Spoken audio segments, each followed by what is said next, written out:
Greetings to all viewers and listeners. I'm hoping that you will learn something new today. When I hear tumal som chuang zir kan tumanga mihring ze thalo sang sang te kan zir don ani. Soitam do lavin zir chongal mop teang. Without further ado, let's get started. Unforgiving.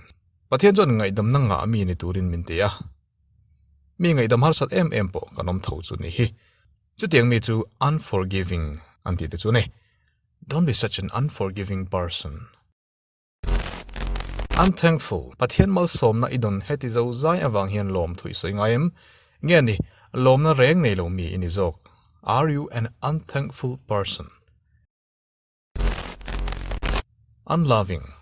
Tanti lepek trinang. Johanna zeka chuan pathian chu mangai nani ati top maya achiang le. Hunununga chuan ma ena pian pui nei lo te an lo chuakang ti ani bok. Chu tiang mi chu unloving kan ti te chuan ni. Ma ena nei lo. Ma ena tlatsam. Backbiter. Mihring za thalo tak mai kan film tan lo em na ni si chu. Mi nung lama an chan chin chelai soya kan rel fo thini ani. Mi rel fo hi chin thana nei thei ani a. Mi chan chin soi tam lo a thaviau. Backbiter chu mi rel shat ti na ni chu. We should try our best to refrain ourselves from backbiting. Judgmental. Kot a hian ro rel tu judge anoma na tha thok an ni. Kot pona hian hlo nei lo judge tam takanom le boka. Rilu te takpuin mi kan te zuta kan te thing lo tlang pui boka. Kan judgmental le ani chu. Arrogant. Arrogant hanti mai hi chuan mihring za thalo afun kim hle ani. Mit chapo chaltlai boxi midang za pa nei mop lo. Midang te chunga leng nia in she ar ho hi mi arrogant kan ti te chu. Anni. Argumentative. Argumentative hi mi arrogant tak kan ti te ze pakhat chu ni ve mai. Argument chu in hial ti na ni a. Argumentative chu in hial shat ti na ne le mai. Narrow-minded. Narrow chu zim, mind chu rilru. Narrow-minded mirilru zim. Narrow-minded shan chu anuam vaklo. Trang chu nga omangai self-defense nei chat le ngai ani.